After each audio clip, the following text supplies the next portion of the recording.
The alarm on the docking ring screamed before we even cleared the airlock, and I grabbed the rail because the whole station lurched sideways under our boots. Sergeant Major Ren Adair did not grab anything. She stood there like the shaking floor was someone else's problem, her eyes fixed on the far door where 3 alien guards were already moving toward us with weapons half raised. I am Elias Wren, liaison officer, and on that day my only job was to keep Wren alive long enough to reach a meeting neither of us wanted to attend. Nobody told me the meeting would almost get us killed before it started. "Identify yourselves," one of the guards said, his voice translated through a collar device with a metallic buzz underneath it. The Threnai were tall, narrow-shouldered, with skin like wet stone that shifted color when they felt strong emotion. Right now theirs had gone the color of ash. "Corporal Elias Wren and Sergeant Major Ren Adair," I said, hands open at my sides. "We were invited. Diplomatic transfer. Human delegation." "Your officer reads as nothing," the guard said, and his color darkened further. "No pulse of presence. No signal. We do not allow nothing through our gates." I glanced at Wren. She hadn't moved, hadn't blinked, hadn't so much as tightened her jaw. 6 years I had known her, through 2 deployments and 1 hospital stay that should have broken her, and I had never once heard anyone describe her as nothing. Cold, yes, distant, always, but nothing was new, and it scared me more than the guns did. "She's human," I said. "We don't broadcast the way you do. That's not a threat. That's just biology." The guards exchanged a look, colors flickering between themselves like some silent argument I could not follow. Finally, the alarm cut off, the lights steadied, and a door at the far end of the corridor slid open with a hiss. "The princess will decide," the lead guard said, and stepped aside. I did not know, walking through that door, that within the hour, a room full of aliens would be staring at Ren Adair, like she was a puzzle they were terrified to solve, and that the answer would nearly break something in me too. The Threnai called their meeting chamber the listening hall, and I understood why the second I stepped inside. There were no chairs arranged for talking. Instead, there were low cushions in circles, close together, clearly meant for people who understood each other through touch rather than words. Every Threnai official in that room had a hand resting on a neighbor's wrist or shoulder, an unbroken chain of contact running from one side of the hall to the other. Ren stood at the edge of that chain like a stone dropped into still water, and the ripples she caused were visible on every alien face. "You are the one called Adair," said a voice from the center of the room, softer than the guards outside, but carrying easily across the space. A young Threnai woman rose from the cushions, her skin the pale violet of new dawn, her eyes too large and too old for her slight frame. She wore no crown, no obvious symbol of rank, but every alien in that hall turned toward her the way plants turn toward light. "Sergeant Major Ren Adair," Ren said, "and you would be Princess Yalia." "I would be," Yalia said, and something like amusement crossed her shifting skin. "You say my name correctly. Most do not, on the first try." "I studied the briefing," Ren said. Flat, efficient, the same tone she used for weather reports and casualty counts. Yalia tilted her head, studying Ren the way I imagine a doctor studies an X-ray, looking for the shadow that shouldn't be there. "You did not study how to greet us properly, though. Or you did, and you have chosen not to use it." I felt my stomach tighten. This was the part of the briefing I had worried about most. Threnai greetings were physical. A press of palms, held for a count of 10, meant to let both parties feel the other's honesty, before a single word was spoken. Refusing it was not rude by their standards. It was almost unthinkable, like refusing to speak at all. "I don't greet people that way," Ren said. "Not you, not anyone. It isn't personal." "Everything is personal," Yalia said gently. "That is rather the point of a greeting." The hall had gone quiet. Every alien face turned now, colors settling into something like held breath. I stepped forward, ready to smooth this over the way I had smoothed over 100 small frictions between human bluntness and Threnai custom. But Yalia raised one long-fingered hand and the room stilled further. "I am not offended," she said. "I am curious. May I ask for your hand, Sergeant Major? Not as ritual, as a request from one person to another." Ren's jaw moved, the smallest fraction. The only sign I had ever learned to read as hesitation in her. Then she stepped forward and held out her right hand, palm up, the way a soldier hands over identification, not the way anyone offers a hand to be held. Yalia took it anyway, wrapping both of her own hands around Ren's one, and closed her eyes. For 3 seconds nothing happened. Then Yalia's skin went the color of frost, a pale, shocked white spreading from her fingers up through her arms, and she gasped like someone who had stepped into water far colder than expected. Every Threnai in the room reacted at once, a wave of color rolling outward from the princess, alarm passing person to person through their linked hands faster than sound could carry it. Yalia did not let go. She held tighter, her eyes still closed, her breathing gone shallow, and when she finally spoke, her voice was barely above a whisper. But in that silent hall, every single person heard it. She has never held anyone's hand before. The words landed in that room like a bomb that made no sound. Guards straightened. An old Threnai official near the back put a hand to his own chest as though something in him hurt. Yalia opened her eyes, and they were wet, though Threnai did not cry the way we did, and she was still holding on. "That is not possible," said the official who had touched his chest. "Every living thing has been held. A parent, a partner, a child. It is not possible to reach adulthood without it." "I am looking at her hand," Yalia said, quiet and steady now, though her color had not recovered. "I am not lying about what I feel. There is no memory of it, not once, not ever. I opened my mouth to say something, anything, to fill the silence before it became unbearable, but the truth was, I had nothing to offer. I was trying to remember, right there in that hall, whether I had ever seen Renadair touch or be touched by another living person in 6 years of knowing her, and the longer I searched my memory, the emptier it became. She never shook hands at ceremonies. I had always assumed it was a habit, a soldier's stiffness, and I had never once questioned it out loud. She sat apart at every meal, every briefing, every transport ride, and I had assumed that was simply how she preferred it. When she came back from the incident at the Northern Relay Station, the one that had put half her unit in medical for a month, she had refused the standard treatment beds because they required skin contact sensors, and had instead sat upright in a chair for 11 hours while medics worked around her with gloved hands and long instruments, and I had thought at the time that she was simply tougher than the rest of us. I had never once asked why. "Corporal Wren," Yalia said, and I realized she was looking at me now, still holding Wren's hand, her color slowly climbing back from that terrible white toward something more like her natural shade. "You have known her for years. Tell me this is not true." I looked at Wren. She was looking straight ahead, at nothing, the way she always did when a conversation moved somewhere she had not planned for it to go. "I can't," I said. "I've been trying to think of one time. I can't find one." The hall erupted into low, urgent murmuring, colors flickering across a dozen faces at once, and through it all, Yalia did not let go of Wren's hand. If anything, she held it tighter, as though letting go now would be its own kind of cruelty. "Why?" Yalia said, and it was not a demand, it was almost a plea. "Why would anyone choose this? Nothing forces such a thing, not injury, not illness. I would feel the scar of that in you, and there is no scar. There is only absence, chosen and kept, for years." Wren was quiet for a long moment. I had seen her go quiet like this before combat briefings, gathering the exact words she needed and discarding everything else.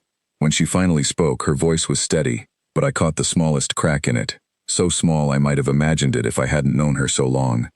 "6 years ago, I volunteered for a program called the Silent Line," she said. "It is not something my government advertises, and I am only telling you because you already have your hand around the reason, and lying to you now would be pointless." "Go on," Yalia said softly. "During the war with the Vosk, we captured weapons systems we didn't understand. Neural interface weapons, designed to link directly to a living mind and use that mind's own reflexes to aim and fire faster than any machine could manage alone. The problem was feedback. Anyone who linked to those systems for long periods began to bleed connection into everyone nearby. Fear, pain, whatever the weapon was feeling when it fired, the operator's whole unit would feel it too, delayed by half a second, enough to break formation at the worst possible time. I had heard rumors about the Silent Line program. I had never known Wren was in it. I had never known anyone was in it, not really. Not as more than a rumor traded in low voices between officers who thought they knew something the rest of us didn't. "So they built operators who could not bleed," Wren said. "Not machines, people, trained and then altered, just enough to hold no open connection to anyone around them, no touch, no bond, no signal for the feedback to travel through. I was one of 11 who volunteered for the alteration. 4 of us survived it." Yalia's grip on her hand had gone very still, very careful, as though she were holding something fragile that had already been broken once and repaired imperfectly. "You never turned it off," Yalia said. "It wasn't a question." "No," Wren said. "The alteration isn't the kind of thing you turn off. And even if it were, someone always needed the line active. There was always another front, another weapon we hadn't cleared, another unit that needed someone who couldn't be used as a way to hurt everyone around her. So I stayed ready. That meant staying closed, all the time, not just during operations. For 6 years, Yalia said. For 6 years, Ren said. The hall had gone completely silent now. Every color settled into something heavy and still, and I realized I was gripping the edge of a cushion so hard my knuckles had gone pale, because I was hearing, for the first time, the actual shape of what my friend had given up, and I had spent 6 years standing next to her without ever once asking the right question. You said no medic touched you, Yalia said. During your injury at the relay station, Corporal Ren mentioned it just now without meaning to. Why refuse ordinary care for such a small risk? Because the risk isn't small if the line is active during an emergency, Ren said. If I am linked when someone touches me carelessly, the feedback doesn't stay in my head, it goes into theirs. A medic reaching for a vein could receive a burst of the exact sensation the weapon last transmitted through me, and depending on what that weapon was doing when it happened, that could be enough to stop a person's heart. I have seen it happen to one of the others in the program. He touched a nurse without warning her first. She did not survive it. The murmuring in the hall did not return. Instead, there was only silence, heavier now, the kind that comes when a room understands that a thing which sounded like a personal choice was actually a line drawn to protect everyone standing near her. So every time you refused a hand, Yalia said slowly, every time you sat apart, every time you let a room believe you were simply cold, you were protecting the people offering it. I never told anyone that, Ren said. It wasn't a secret meant to earn anything. It was just easier for everyone if they thought I was difficult rather than dangerous. Difficult, people leave alone. Dangerous, people start asking questions I couldn't answer without breaking classification. And worse, questions that might convince someone brave and foolish to test whether the risk was real. I finally found my voice, and it came out rougher than I meant it to. 6 years, Ren. 6 years and you never said a word to me. She turned to look at me then, and for the first time since I had known her, I saw something in her face that wasn't the flat calm I had built my whole understanding of her around. It was tired. Not weak, not broken, just tired, the way a person looks after carrying something heavy for far longer than anyone should have to. What would you have done differently, Elias? She said. Would you have stopped touching every railing before I walked past? Would you have flinched every time you handed me a report? I did not want you afraid of me. I wanted you to have a friend who happened to keep her distance, not a weapon you had to manage around. I didn't have an answer for that. I still don't, not really. I only know that something in my chest had cracked open, hearing it. And I understood for the first time why every handshake I had ever offered her had been declined with the same small, practiced smile, the same quick redirect to a nod or a salute instead. It had never been coldness. It had been a wall built to keep me safe, maintained every single day, without a single word of complaint. Yalia was quiet for a long moment, still holding Ren's hand, her color slowly returning to its natural violet, though something in her eyes had changed permanently, I think, in the way that witnessing certain things changes a person permanently. Among my people, she said finally, the greatest thing a person can do is die protecting others. We sing about it, we build monuments to it. It is quick, and it is understood, and it ends. She turned Ren's hand over gently in her own, studying the lines of the palm as though they might explain something words could not. This is not that, Yalia said. This is not a single moment of courage. This is 6 years of small refusals, every day, every meal, every handshake, every kindness, turned aside, chosen again and again, with no monument, and no song, and no one even aware it was happening. I do not think my people have a word for this kind of sacrifice. I am not certain we have ever needed one, because I do not think we have ever met anyone capable of it. It's not sacrifice, Ren said, and for the first time her voice wavered, just slightly. Just enough that I heard it, and knew Yalia felt it through their joined hands even more clearly than I heard it. It's just the job. It is not just the job, Yalia said. Jobs end. Contracts end. This did not end, because you did not let it end. Because somewhere out there another unit still needed someone able to hold what you hold. That is not duty, Sergeant Major. That is love, with no one left to receive it. Given anyway, for years, to strangers who will never know your name. The hall was silent in a different way now, not shocked, not afraid, but something closer to reverent, and one by one the officials seated in their circles began to lower their heads, not in pity, I understood, but in something more like the respect one soldier gives another after finally understanding the cost of a mission they had only seen from the outside. Yalia held Ren's hand a moment longer, then, very slowly, very deliberately, she let it go and stepped back. I will not ask for the greeting again, she said. Not unless you offer it. I understand now what it would cost you to give it. and I will not make that decision for you the way the rest of your life apparently has." Ren stood there, her hand still open at her side where Yalia had released it, and I watched something move across her face that I had never seen before. Something like surprise, something like relief, something like grief. For 6 years she could never get back. "The line is still active," Ren said quietly. "It doesn't stop because I want it to, but there is a version of contact that does not carry the risk. A hand held for a moment, without a full signal exchange, without opening the deeper connection your greeting requires. I was trained in the difference. I have simply never had a reason to use it, because no one ever asked permission first. Everyone either assumed I would refuse, or assumed the ordinary greeting was safe, and neither assumption ever left room for a question."